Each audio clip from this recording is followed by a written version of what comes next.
Hello there, brothers and sisters. God bless each and every single one of you. It is Hunter's Point here with another video. I hope everybody is doing well so far for your Monday morning. Wanted to come on here real quick and give you guys a 3-article news update. This is my third time trying to record this, but my allergies have been off the charts this morning. I mean, it was bad yesterday, but it's like gotten worse this morning. I'm congested, I'm sneezing like crazy, runny nose, you name it, I have it, right? With all of this constant weather change where it's, super hot and sunny one day and it's like rainy and, thunderstorming the next. It's just the constant change in weather. It's messing with the allergies real bad.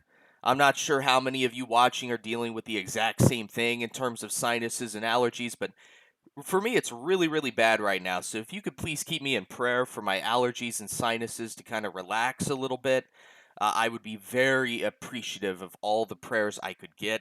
And before I get into the actual news, I want to thank you all real quick from the bottom of my heart for praying for me and my family as we're currently dealing with the loss of our cat. I am not somebody who's ever going to get married or have children, so I'm never going to understand the, level of emotional connection that parents have with their kids. I'm never going to understand the pain of losing a spouse.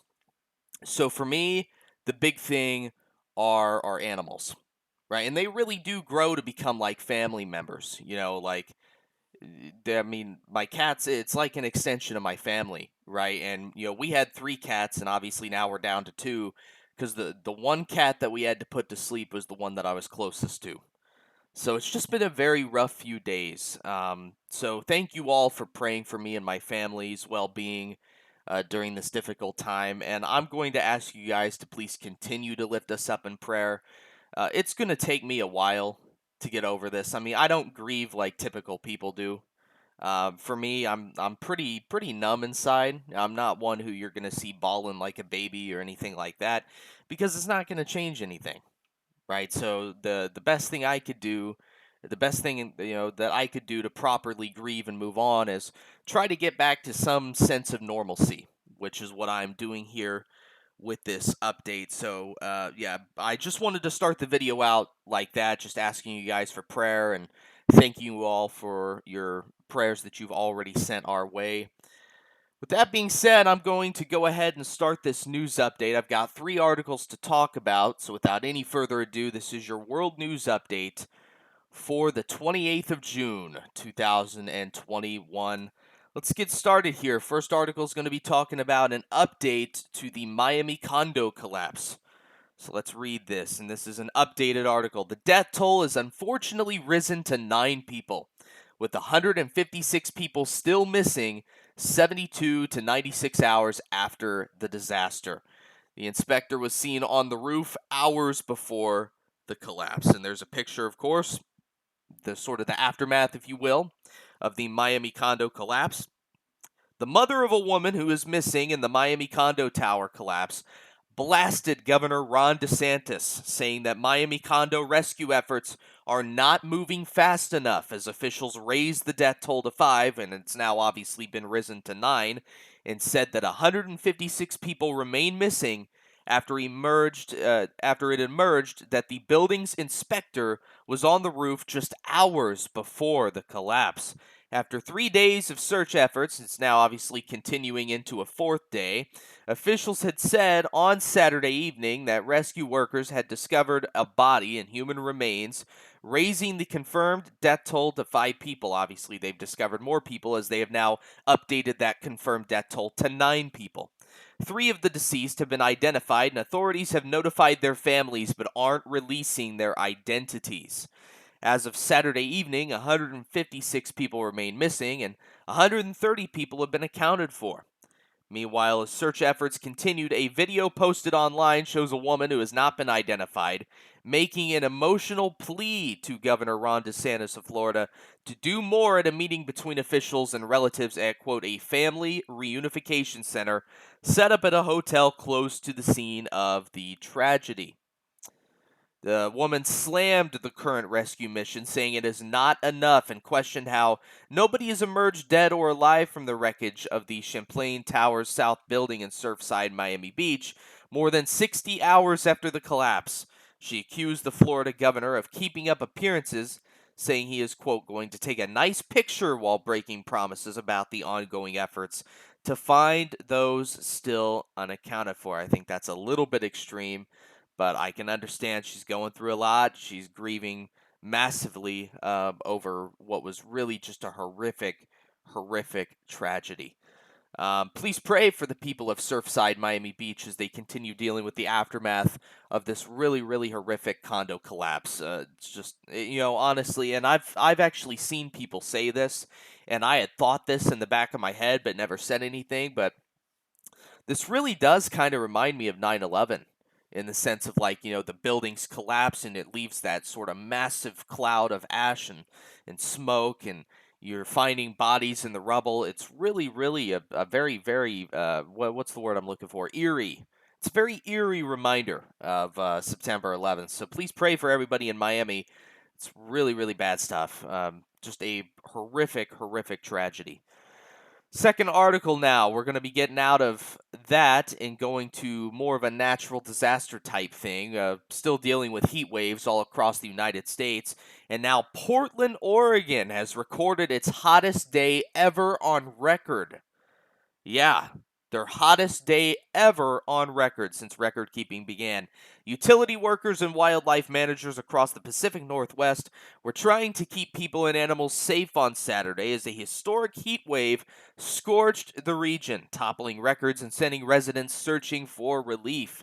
Stores sold out of portable air conditioners and fans, hospitals canceled outdoor vaccination clinics, cities opened cooling centers, and baseball teams canceled or moved up weekend games, as well as utilities bracing for possible power outages. All of this because Portland, Oregon had its hottest day ever recorded, reaching 108 degrees Fahrenheit, 42.2 degrees Celsius. Again, that is the raw temperature. That is not the heat index. That is the actual raw Fahrenheit temperature, 108 degrees on Saturday for Portland, Oregon. And that was again Saturday afternoon, according to the National Weather Service. The previous record for Oregon's largest city was 107 degrees, a mark hit in 1965 and 1981, respectively. Seattle, up there in Washington, reached 101 degrees Fahrenheit, making it the hottest June day on record, and only the fourth time in recorded history the usually temperate city had topped 100 degrees. Other cities and towns from eastern Washington state to southern Oregon were also expected to break records, with temperatures in many areas expected to top out up to 30 degrees above its normal area. It's a dangerous forecast for a region accustomed to mild weather, and where many don't have air conditioning as a result of things usually being cool for the most part for the vast majority of the year. James Bryant, who is a Seattle resident, picked up an air conditioner in anticipation of the extreme heat. Quote, my house is already hot, and so with the added heat over the next few days, I've got kids, so I got to make sure that they don't get too hot as well, Bryant said. Seems to be a trend, so I'm not sure what's driving it, but it's not fun, that is for sure, Bryant continued to say. The hot weather had berry farmers scrambling to pick crops before they rot on the vine, and fisheries managers working to keep endangered sockeye salmon safe from river water that could become too warm. So that's what's going on right now in Oregon and really that entire northwest corridor as they deal with record temperatures. Portland hitting 108 degrees, Seattle hitting 101 degrees. Just extremely hot up there in the northwest. And of course, you have the southwest, which is just as hot, if not hotter. I mean, there's areas hitting more than 110 degrees, such as Phoenix, Arizona. It's just ridiculously hot right now. Please pray for our brothers and sisters in the entire West Coast region as they deal with these extreme temperatures. Third article that I'm going to read here, and this has to do with the United States launching airstrikes on Iranian backed militias.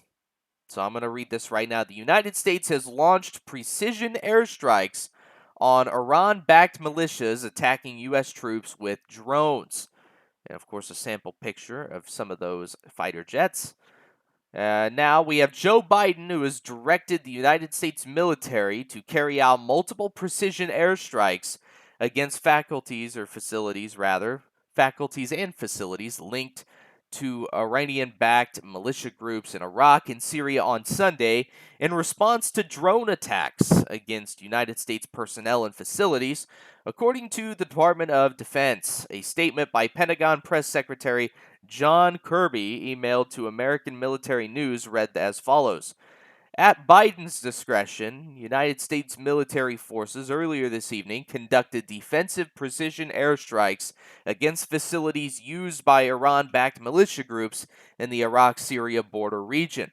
The targets were selected because these facilities are utilized by Iran backed militias that are engaged in unmanned aerial vehicle attacks, UAV attacks, against U.S. personnel and facilities located within Iraq.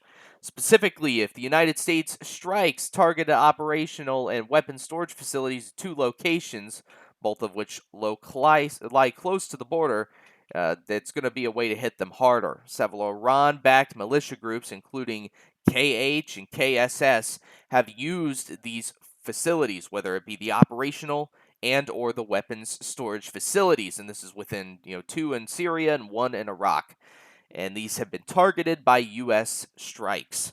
As demonstrated by this evening's strikes, Biden is trying to make himself clear that he will act to protect the U.S. personnel. I beg to differ on that strongly. Given the ongoing series of attacks by Iran backed groups targeting U.S. interests in Iraq, Biden directed further military action to disrupt and deter such attacks. We are in Iraq at the invitation of the government of Iraq for the sole purpose of assisting the Iraqi security forces in their efforts to defeat ISIS. I thought ISIS was defeated. I wonder why they're no longer defeated. I think you know what I'm getting at there. The United States took necessary, appropriate, and deliberate action designed to limit the risk of escalation, but also to send a clear and unambiguous deterrent message. Yeah, like that's going to do anything. I don't remember us having these types of issues when Trump was still at the helm. Let that sink in for a moment. That will conclude your 3 article news update. The first article had to do with the Miami condo collapse. Unfortunately, the death toll has been updated to 9 people. More than 150 people are still missing. Second article had to do with the city of Portland, Oregon, which has just had its hottest day on record with a 108-degree Fahrenheit temperature. Again, that was the raw temperature, not the heat index. The heat index was well over 110. And now the third and final article talked about the United States launching precision airstrikes against Iran-backed militias that were gathering in both Iraq and Syria at various storage facilities. So that will conclude your June 28th update. Now I'm going to go ahead and read you all the Gospel of Grace, which is found in the book of 1 Corinthians chapter 15. We'll read 1 through 4. This is the Gospel. And it reads as follows. Moreover, brethren, I declare unto you the gospel which I preached unto you, which also ye have received, and wherein ye stand, by which also ye are saved, if ye keep in memory what I preached unto you, unless ye have believed in vain. For I delivered unto you first of all that which I also received, how that Christ died for our sins according to the Scriptures, and that he was buried, and that he rose again the third day, according to the Scriptures. That is the gospel, the good news.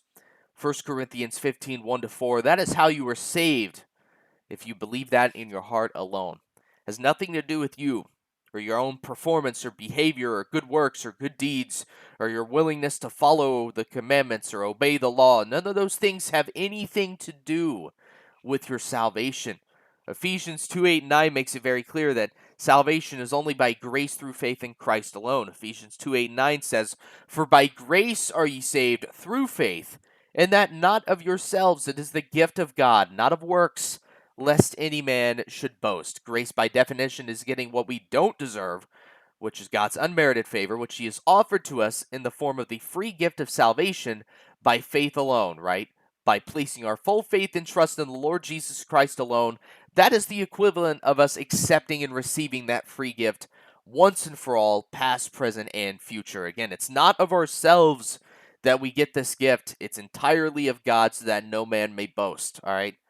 ties in beautifully with John 3, verse 16 to 18, which says, "For God so loved the world that he gave his only begotten Son, that whosoever believeth in him should not perish but have everlasting life.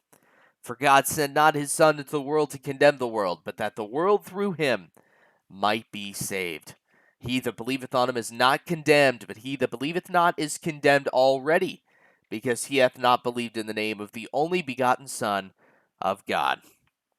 If you're a non-believer watching this video right now, I pray that you would make the biggest decision that you'll ever make in your entire life, which is that of your eternal life. Because there's one of two places you're going to end up. I really don't want to talk about that second place. But I'm very happy to talk about that first place, the kingdom of heaven. By believing in Jesus alone, that is how you will be sent to heaven when you die or when you get raptured. Whenever it's your time to be called up out of here, heaven will be your destination. You can know with 100% certainty that you are heaven bound and rapture ready. And it's just by understanding what you've placed your faith and trust in. Are you trusting yourself and your own works? Or are you trusting fully in Christ alone? God forbid you're trusting in a mixture of two. If you're not trusting in Christ alone, you're not trusting in the thing that'll save you. So if you're a non-believer watching this, I pray that you would believe on the Lord Jesus Christ right now immediately for your salvation and eternal security while you still have time to do so on earth. Because tomorrow is not guaranteed. Your next breath is not guaranteed. There's absolutely no guarantee or promise that when you lie your head on your pillow tonight that you're going to wake up tomorrow morning. So I know that if I were still a non-believer and I were in your shoes, I would want the opportunity to believe on Christ while I still had the time to do so. I can only pray that you think along those same wavelengths. All right, so believe on the Lord Jesus Christ if you have not, and you will be saved and sealed with the Holy Spirit until the day of redemption. Believe on Christ today, all right? That's where I'm going to leave you guys for this 3-article news update that I presented to you all for your June 28th Monday morning update. I will see you all in the next video should the Lord tarry is coming. Otherwise, God bless.